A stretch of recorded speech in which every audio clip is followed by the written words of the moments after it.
విజయవాడలో అభివృద్ది పనులు వేగం అందుకుంటున్నాయి. 105 కోట్ల రూపాయలతో 3 మాస్టర్ ప్లాన్ రోడ్లకు శంకుస్థాపన జరిగింది. విజయవాడకు కీలకమైన ఆటోనగర్ ప్రాంతంలో ఈ పనులు ప్రారంభమయ్యాయి. ట్రాఫిక్ సమస్యలను తగ్గించేందుకు రోడ్ల విస్తరణ అవసరమని అధికారులు తెలిపారు. ఎంపీ చిన్ని మాట్లాడుతూ మంత్రి నారాయణ సహకారంతో ఈ ప్రాజెక్టులు మంజూరయ్యాయని చెప్పారు. ఎమ్మెల్యే గద్దె రామ్మోహన్ ఆటోనగర్లో 1,00,000 మంది పనిచేస్తున్నారని, మెరుగైన రోడ్లు అవసరమని అన్నారు. మంత్రి నారాయణ మాట్లాడుతూ సిఆర్డీఏ నిధులతో ఈ పనులు చేపట్టామని, దశల వారీగా డ్రైనేజ్ పనులు కూడా పూర్తి చేస్తామని తెలిపారు. మొత్తానికి ఈ ప్రాజెక్టులు పూర్తయితే విజయవాడలో ట్రాఫిక్ సమస్యలకు గణనీయంగా ఉపశమనం లభించే అవకాశం ఉంది. ఫైనాన్షియల్ చూసుకొని ఖచ్చితంగా చేస్తారని ఈ సభా సందర్భంగా తెలియజేస్తూ మాకు అవకాశం ఇచ్చిన అందరికీ ప్రత్యేక ధన్యవాదాలు తెలియజేస్తాను.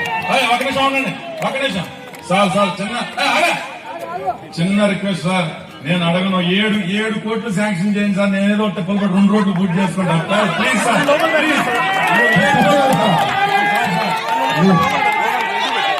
మీరు మంచి శాసనసభ్యులు ఎన్నుకున్నారు. ఓకే, 7 కోట్లు ఇవ్వండి సార్, నేను ఈ 7 కోట్లతో 2 రోడ్లు కూడా ఎలాగో టెంపుల్ పూర్తి చేసుకుంటాను. 7 కోట్లు రేపే శాంక్షన్.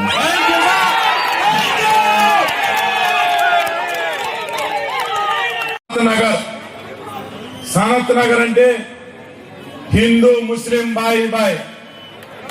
ఇక్కడ ముస్లింస్, అలాగే తూర్పు కాపులు, శ్రీకాకుళం జిల్లా నుంచి వలస వచ్చిన అందరూ కూడా ఇక్కడ స్థిర నివాసం ఏర్పాటు చేసుకుని ఆటో నగర్ కి అతి దగ్గరలో, ఈ రోడ్డు దాటితే ఆటో నగర్, దాదాపుగా కార్మికులందరూ కూడా ఈ ప్రాంతంలో నివాసం ఉండి ఆటో నగర్ లో మరి పని చేసుకుంటా ఉన్న కార్మికులు ఉండే ప్రాంతం మన ఆటో నగర్, మన సనత్ నగర్ అని సందర్భంగా తెలియజేస్తా ఉన్నా.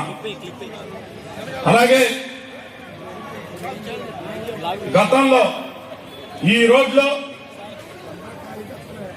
ఎన్నికలు పూర్తయిన తర్వాత వర్షాకాలం వస్తే మనం ఇక్కడ కూర్చున్న ప్రాంతంలో మోకాలు లోతు నీళ్ల, మురుగు నీళ్లలో, డ్రైనేజీలో సంవత్సరాల తరబడి వర్షం పడితే మైనార్టీ సోదరులు గాని, కార్మిక సోదరులు గాని ఈ నీరు వెళ్లేదాకా కూడా రోగాల బారిన పడి ఈ నీళ్లలో ప్రయాణం చేసేవాళ్ళు.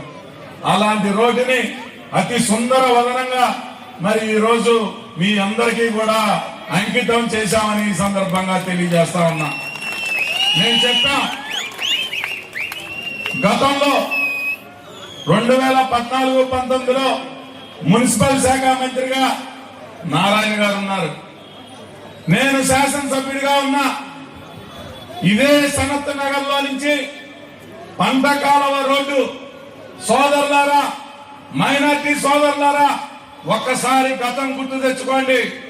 ఏ విధంగా రోడ్డు ఉండేదో మనం కనీసం